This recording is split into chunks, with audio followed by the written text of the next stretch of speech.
বিপ্লবের অন্যতম অগ্রনায়ক দেবিদারের কৃতি সন্তান হাসনাত আব্দুল্লাহ। আমরা আমাদের দেবিদার উপজেলা কেন্দ্রীয় শিক্ষা মাঠের পক্ষ থেকে আমাদের প্রিয় সভাপতিকে আন্তরিক অভিনন্দন জানাচ্ছি। এ পর্যায়ে আমাদের উদ্দেশ্যে সংক্ষিপ্ত বক্তব্য পেশ করছেন হাসনাত আব্দুল্লাহ।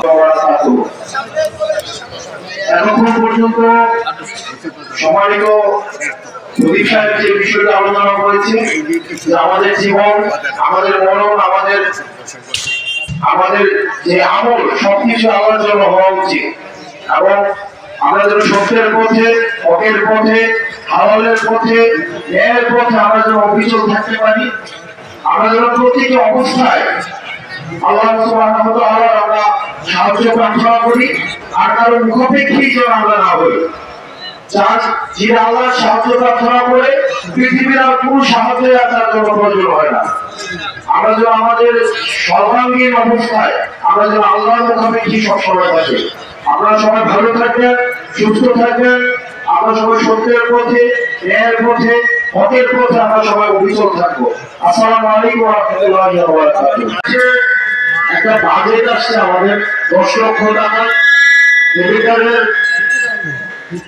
দেবিদারের যতগুলো মসজিদ আছে প্রত্যেকটা মসজিদে ডিস্ট্রিবিউট করার জন্য ওই বাজেট থেকে আমরা আলোচনা করেছি। এই বাজেট থেকে এই ঈদগাহের জন্য 1 লক্ষ টাকা অনুদান বরাদ্দ করা হয়েছে।